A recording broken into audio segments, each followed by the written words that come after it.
બધાને તમારું નામ પૂછ્યું, રાઈટ? બધા પોતાનું નામ લીધું ને?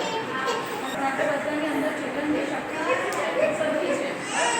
તો એના માટે આ બધું સમજવા માટે તમારું જીવન એકદમ ઉજ્જવળ, બહુ સરસ તમારું ભવિષ્ય, ભગવાન તમારું જીવન એટલું સુંદર કરવા માટે આવ્યા છે.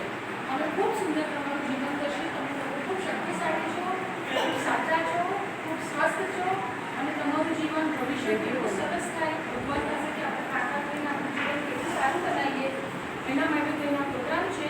અને એના માટે સ્પેશિયલ દિલ્હીથી આ ભાઈ અમોલભાઈ, માતાજી, એમનું ભાવના માતા નામ છે અને સુષ્મા માતા નામ છે, દિલ્હીથી તમારા માટે સ્પેશિયલ આવ્યા છે. અને આ બધો ફેરફારો છે ઈશ્વર ભાવ, બરાબર? तो आप बताएं एक बार क्लैपिंग से हम धन्यवाद करें. आप कौन है? मैंने आपको प्रश्न पूछा कि आप कौन है, क्या जवाब देंगे आप? मैं दिव्या. दिव्या. तो मैंने इनको जब पूछा आप कौन है तो इन्होंने नाम बताया अपना, दिव्या. तो ये जो इन्होंने नाम बताया, ये नाम इनका हमेशा का नाम है क्या? दिव्या नाम हो सकता है कि अपने भारत में क्या परंपरा है कि लड़की का शादी हो जाता है तो नाम बदल जाता है ना, नाम बदल जाता है. दिव्या इनका सदाकाल का नाम तो नहीं है, आइडेंटिटी नहीं है. जब इन्होंने जन्म लिया था, जब छोटा सा बच्चा के रूप में जन्म लिया, तब क्या जन्म देते ही इनको दिव्या करके बोला था क्या? नहीं. तो दिव्या इनका सदाकाल का नाम नहीं है. अभी मैंने और किसको पूछा, उनको पूछा आप कौन है, तो उन्होंने बोला कि मैं तो एक लेडीज हूँ, मैं एक औरत हूँ. तो उनको पूछा आप कौन है, वो बोला मैं हिंदू हूँ, दूसरा बोला मैं मुसलमान हूँ, किसी ने बोला मैं डॉक्टर हूँ, किसी ने बोला मैं वकील हूँ. तो सबने एक ही प्रश्न का जवाब अलग अलग दे दिया. समझ रहे? हाँ. तो प्रश्न क्या था, आप कौन है? तो इसका सही जवाब जो है ना, सही जवाब तो किसी ने भी नहीं दिया, क्योंकि जो व्यक्ति बोल रहा है मैं डॉक्टर हूँ, जब जन्म लिया तब क्या वो डॉक्टर बन के पैदा हुआ था क्या?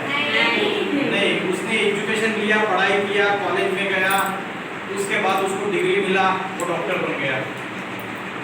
तो हम क्या करते हैं, हमारा जो भी थोड़े समय का अल्पकाल का जो परिचय है उसको ही हम सदाकाल का परिचय समझते हैं. हमारा असली परिचय जो है वो जो इससे अलग है.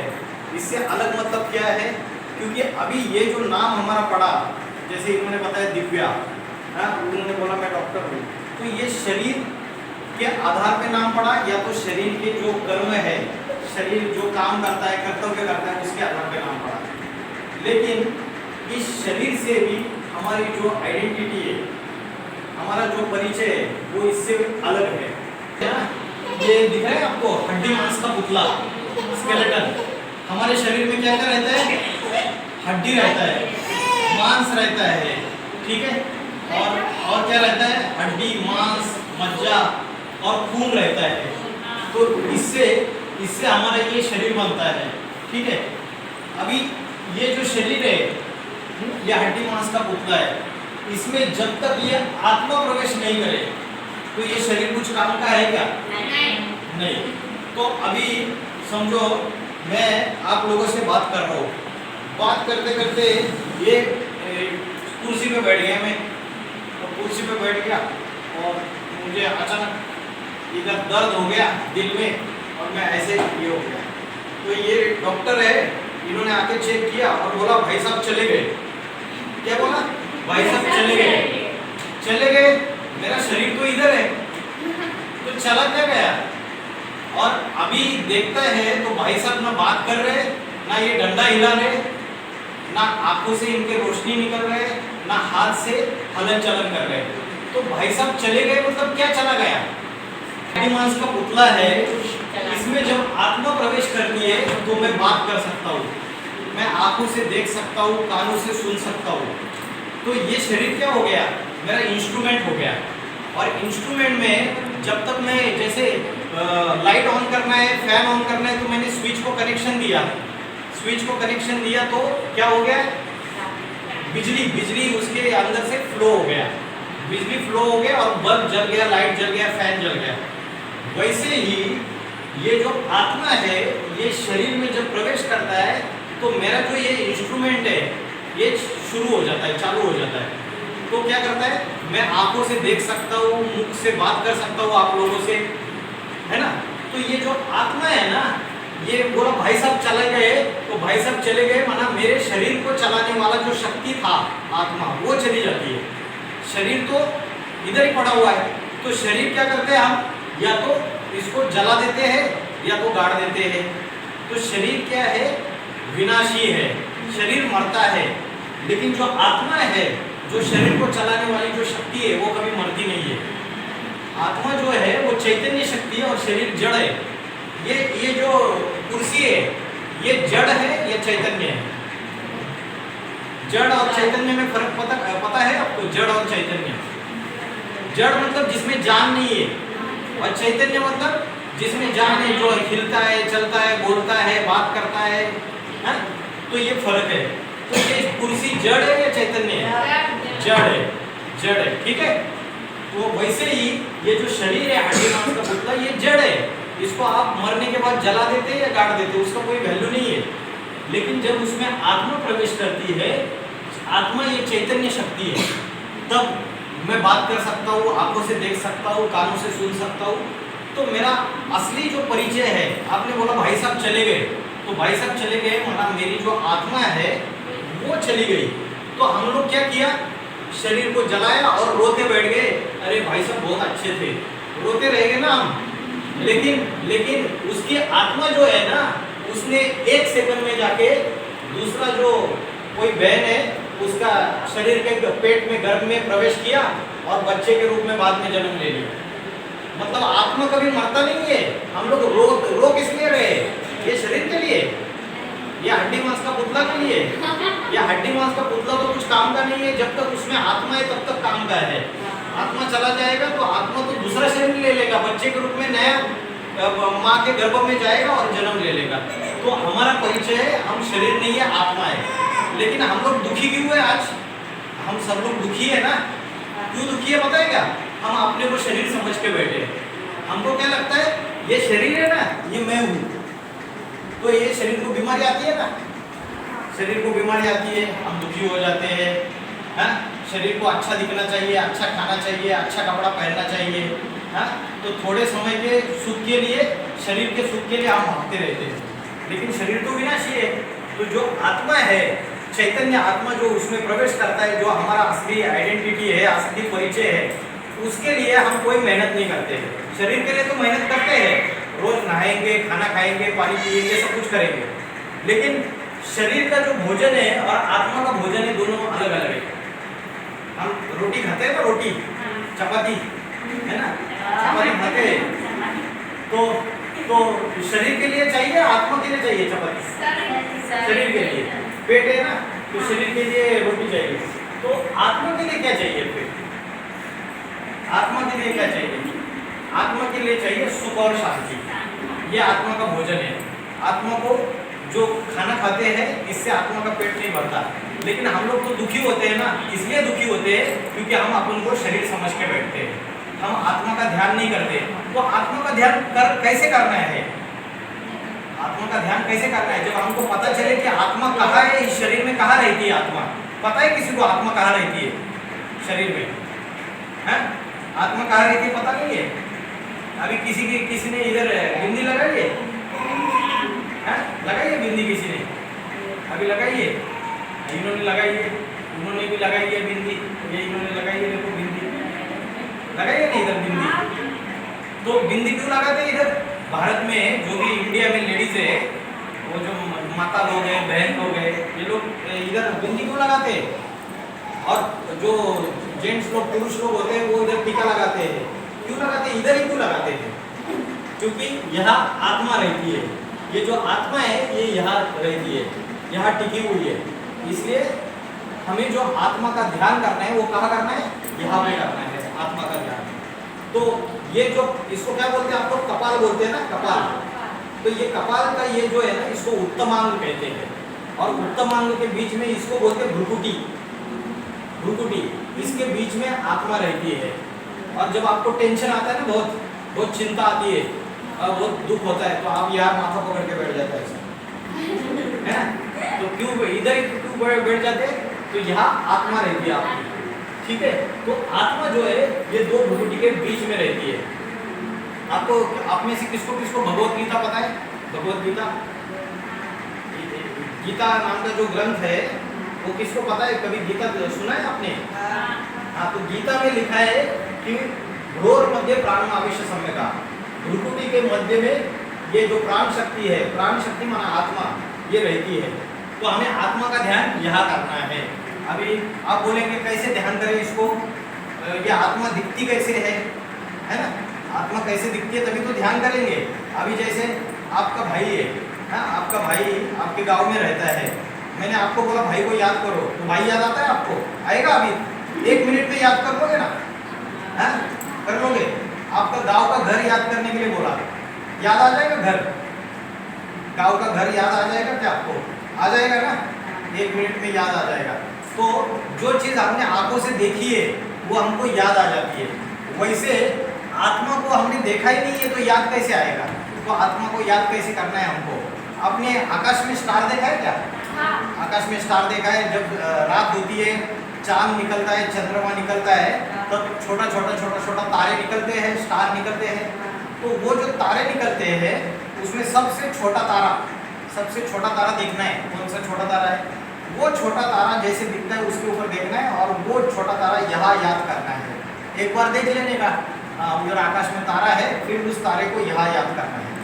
तो आप जब छोटे तारे को यहाँ याद करोगे, क्योंकि आत्मा तो बहुत छोटी है, जो अणु रेणु होता है, अणु रेणु से भी छोटी है, एकदम छोटी से छोटी है आत्मा। तो आत्मा जो बहुत छोटी है उसको याद करने के लिए हम क्या करेंगे? आकाश में जैसे तारा है उस तारे को यहाँ याद करेंगे। तो जब याद करेंगे हम तो हमको आंखें बंद करनी है, आंखें खुली रख के याद करना है। आंखें खुली रखनी है, बंद नहीं करनी है। आंखें बंद करने से क्या हो जाएगा? अभी समझो आप कोई काम कर रहे हैं और आपको प्रैक्टिस हो गया आंखें बंद करके तारा याद करना है, तो उससे क्या हो जाएगा? आप कुछ काम कर रहे हो, वो काम में गड़बड़ कर देंगे। किचन में खाना बना रहे तो नमक की जगह चीनी डाल देंगे। तो बोलेंगे ये वो सर आए थे, उन्होंने बोला इधर आत्मा को ध्यान करना है काम करते करते, और नमक की जगह चीनी डाल दिया, है ना? तो गलती हो गया। तो हमें क्या करना है? आत्मा को जो याद करना है, एक तारा जो है उसको याद करना है, तब हमको आंखें बंद नहीं करनी है। आंखें बंद ना करते हुए आपको प्रैक्टिस करना है। और प्रैक्टिस कब करना है आपको? सवेरे, दोपहर को और शाम को, ठीक है? सवेरे कितने बजे करना है? सवेरे आप लोग कितने बजे उठते हैं? 6 बजे उठते हैं। एक्चुअली कितने बजे उठना चाहिए? 4 बजे उठना चाहिए। 4 बजे जो है ना उसको क्या बोलते हैं? ब्रह्म मुहूर्त का समय बोलते हैं, अमृत वेला, ब्रह्म मुहूर्त। उस समय क्या होता है? भगवान को याद करना रहता है, अपनी आत्मा को भी याद करना रहता है। सवेरे के समय में आप जो भी सोचेंगे वो पूरा हो जाएगा आपका। सवेरे के समय जो भी मन में विचार आएगा वो पूरा हो जाएगा। लेकिन कौन सा विचार करना है? अच्छा विचार करना है, पूरा विचार करना है? अच्छा करना है। तो अच्छा विचार करना है, अच्छा विचार करना है तो सबसे पहले अच्छा विचार करना चालू नहीं करना है। सबसे पहले एक ही विचार करना है कि मैं आत्मा हूँ, मैं आत्मा स्टार हूँ। जैसे आकाश में स्टार चमकता है वैसा स्टार हूँ। तो कोई भी याद नहीं आना चाहिए, भाई याद नहीं आना चाहिए, अपना कोई फ्रेंड है वो याद नहीं आना चाहिए, अपना टीचर याद नहीं आना चाहिए, कोई भी नहीं। रात को सोते समय क्या हुआ, किससे झगड़ा हुआ, कल कुछ भी याद नहीं आना चाहिए। सवेरे उठते ही मैं आत्मा ज्योति स्वरूप हूँ, मैं आत्मा स्टार हूँ। ये एक ही विचार आपको कितना मिनट करना है? 15 मिनट करना है। कितना मिनट? 15 मिनट। 15 मिनट आपको बोलना है मैं आत्मा स्टार हूँ, और जैसे आकाश में स्टार देखा है उसको याद करना है यहाँ। और कोई भी याद नहीं आना चाहिए। लेकिन जब मैं बैठूंगा, आंखें खुली रखूंगा तो सामने वो पिक्चर लगा हुआ है वो दिखेगा, ट्यूबलाइट दिखेगा, उधर नेहरू जी दिखेगा, गांधी जी दिखेगा, तो फिर मेरा मन तो डिस्टर्ब हो जाएगा ना। तो हम क्या करना है? उनके तरफ भले देखा है हमने, लेकिन हमारी बुद्धि में क्या मन में चलना चाहिए? मैं आत्मा स्टार हूँ। और मेरे मन में जो भी विचार आ रहा है उसके विचार के पीछे भागना नहीं है, एक ही सोच रहे हैं मैं आत्मा स्टार हूँ। तो सवेरे 15 मिनट करना है। 15 मिनट करने के बाद क्या करेंगे? आत्मा से 15 मिनट करने के बाद आप किससे बातें करेंगे? भगवान से, मतलब परमात्मा से। परमात्मा से बातें करेंगे। तो क्या बातें करेंगे आप? तो मैं वो आगे बताऊंगा आपको, ठीक है? पहले तो आत्मा को याद कैसे करना है, ध्यान कैसे करना है ये बता दिया। आत्मा रहती कहाँ है? 2 भ्रुकुटी के बीच में, कपाल के बीच में। आत्मा कैसी दिखती है? ज्योति स्वरूप स्टार, आकाश में जैसे तारा चमकता है, जैसे दिए का ज्योत होता है ना, जो दिया जलता है तो उसका जो ज्योत होता है, वैसे आत्मा यहाँ चमकती है। दैवी गुण आने चाहिए। दैवी गुण कौन से? प्रेम, पवित्रता, शांति, सुख, ये दैवी गुण है। किसी को हम गुस्सा करते हैं, गाली देते हैं, किसी को मार पिटाई करते हैं, तो ये दैवी गुण नहीं बोलेंगे, इसको क्या बोलेंगे? आसुरी गुण बोलेंगे, राक्षसी गुण बोलेंगे। तो दैवी गुण और सत्संग का मतलब क्या? भगवान आके जो ज्ञान सुना रहा है, उस ज्ञान को आप लोग कैसे सुन सकते हैं? आप उसको वीडियो भी देख सकते हो। भगवान आके जो ज्ञान है उसको वीडियो सुन सकते हैं या ऑडियो से भी सुन सकते हैं, उसका चित्र दिख सकते हैं टीवी पे, है ना। तो रोज अगर 1 घंटा आप रोज 1 घंटा आत्मा का ध्यान 15 मिनट, और परमात्मा की याद, सिर्फ आत्मा का ध्यान करने से नहीं होगा, आपको परमात्मा को भी याद करना पड़ेगा। तो परमात्मा को याद कैसे करेंगे? भगवान जिस शरीर में आया हुआ है, वो आपको बताएंगे धीरे धीरे हम। तो जिस शरीर में आया हुआ है उसको याद करेंगे, तब क्या होगा? परमात्मा का ध्यान हो जाएगा। तो आत्मा का ध्यान, परमात्मा का ध्यान, और परमात्मा जो ज्ञान सुना रहा है उस ज्ञान को रोज 1 घंटा सुनेंगे। अगर चाहे आप टीवी पे भी सुन सकते हैं, लैपटॉप पे सुन सकते हैं। आप आपके जो दीदी है, आपका 7 दिन का अगर कोर्स हो गया, आप दीदी को रिक्वेस्ट करेंगे तो 1 घंटा रोज आपका क्लास चलेगा यार, है ना। तो आप क्लास सुन सकते हो। क्लास सुनने से भगवान आके जो ज्ञान सुनाता है, वो ज्ञान आपकी बुद्धि में बैठने से आपको पता चल जाएगा कि हमको कैसे कैसे अच्छा कर्म करना है, कैसे हमारा जीवन अच्छा बनाना है। तो भगवान आके ज्ञान सुनाता है, तो उससे क्या होते हैं? ये 5 विकार जो है, काम, क्रोध, लोभ, मोह, अहंकार, ये पांचों के पांचों भूत है हमारे अंदर, है ना। भूत कौन से? काम, क्रोध, लोभ, मोह, अहंकार, ये पांचों भूत भाग जाते हैं। कैसे भाग जाते हैं? देखो, ये क्या कर रहा है? आत्मा का ध्यान कर रहा है और परमात्मा को याद कर रहा है। और इसके नीचे 4 स्तंभ है, 4 पिलर से, ब्रह्मचर्य, शुद्धान्न, दैवी गुण और सत्संग। ये करने से ये आत्मा के अंदर के 5 भूत भाग जाएंगे और आत्मा की बैटरी चार्ज हो जाएगी, चार्जिंग हो जाएगी। ठीक है। तो मैंने आपको ये बताया कि आप कौन हो? आत्मा हो। आत्मा कहाँ रहती है? 2 भ्रुकुटी के बीच में रहती है। आत्मा कैसे दिखती है?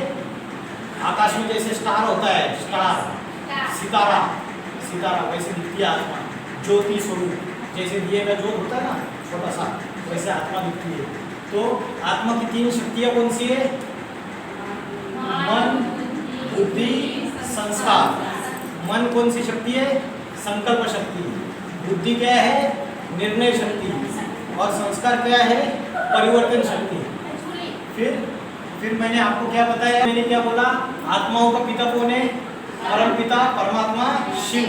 शिव का अर्थ क्या है? कल्याणकारी, जो हर हाल में सबका कल्याण ही कल्याण करता है। सत्यम शिवम सुंदरम बोला है ना। जो सत्य है, शिव माना कल्याणकारी है, और सुंदर माना उससे सुंदर इस दुनिया में कोई भी नहीं है। ठीक है। तो सत्यम शिवम सुंदरम, हम क्या बोलते हैं कि जो शिव है वो सबसे एकमेव सत्य है, बाकी सब लोग क्या हो गए? झूठे हो गए उसके सामने। तो एकमेव सत्य तो शिव ही है, भगवान है, परमात्मा है। तो सबसे ज़्यादा मोहब्बत और प्रेम किससे करना चाहिए? परमात्मा से करना चाहिए।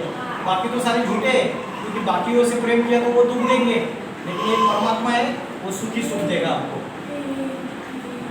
तो परमात्मा जो है वो ज्योति स्वरूप है, परम धाम का रहने वाला है। ठीक है। और हम लोग ये मनुष्य लोक में रहते हैं, और सूरज चांद सितारे से परे परमात्मा परम धाम में रहता है, ब्रह्मलोक में रहता है, उसे पारलोक भी कहते हैं। और सब आत्माएं हम परम धाम से इस सृष्टि पे आते हैं और जन्म मरण के चक्र में आते हैं। आत्मा और परमात्मा में मुख्य फर्क क्या है? आत्मा और परमात्मा में मुख्य फर्क क्या है? आत्मा जन्म मरण के चक्र में आती है, लेकिन परमात्मा जन्म मरण के चक्र में नहीं आता है। आत्माएं गर्भ द्वारा जन्म लेती है माँ के, लेकिन परमात्मा गर्भ द्वारा जन्म नहीं लेता, किसी साधारण मनुष्य शरीर में प्रवेश करता है और ज्ञान सुनाता है। ठीक है। और शरीर और आत्मा में क्या फर्क है? शरीर और आत्मा में, शरीर विनाशी है और आत्मा क्या है? अजर अमर अविनाशी है, कभी मरता नहीं है। हाँ, तो शरीर विनाशी है, आत्मा अजर अमर अविनाशी है। ठीक है। आपको पता है ना, हिस्ट्री में बड़े बड़े राजाएं थे। आपने सयाजीराव गायकवाड़ का नाम सुना है ना? सयाजीराव गायकवाड़। शिवाजी महाराज का नाम सुना है? शिवाजी महाराज का नाम सुना है? महाराणा प्रताप, पृथ्वीराज चौहान, सुना है ना? तो बड़े बड़े राजा हुए ना। तो बड़ा राजा, उसको बड़ा राजा बनाने का शिक्षा किसने पढ़ाया? स्वयं भगवान आके कलयुग के अंत में, संगम युग में, जो 100 साल का समय है, इसमें आके हमको राजा बनाने का शिक्षा देता है। हमारे अंदर राजा बनने के संस्कार डालता है। ठीक है, हमारे आत्मा को पावन बनने का, पतित से पापी से पावन बनने का अभ्यास सिखाता है, कैसे पावन बनना है।